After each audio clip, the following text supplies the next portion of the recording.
अपनी ताकत पर घमंड ना करे।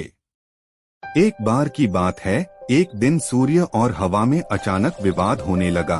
दोनों इस बात पर बहस करने लगे कि उन दोनों में सबसे अधिक शक्तिशाली कौन है। वायु बड़ी ही घमंडी और जिद्दी स्वभाव की थी। उसे अपनी शक्ति पर बड़ा ही गुरूर था।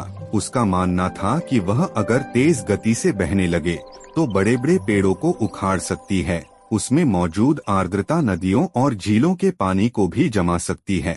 अपने इसी घमंड के चलते वायु ने सूर्य से बहस करते हुए कहा, मैं तुमसे ज्यादा शक्तिशाली हूँ। मैं चाहूँ तो किसी को भी अपने झोंके से हिला सकती हूँ।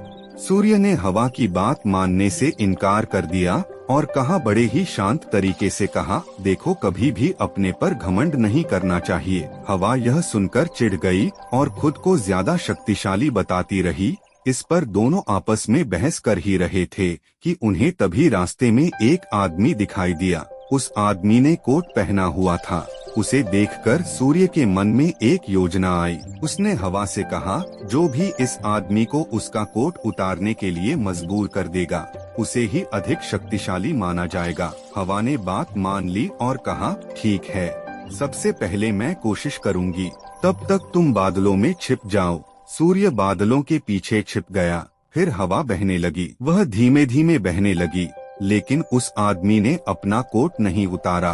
फिर वह तेजी से बहने लगी। हवा तेज होने की वजह से उस आदमी को ठंड लगने लगी और उसने अपने कोट से शरीर को अच्छे से लपेट लिया। बहुत देर तक ठंडी और तेज हवा बहती रही, लेकिन उस आदमी ने अपना कोट नहीं उतारा। अंत में हवा थककर शांत हो गई।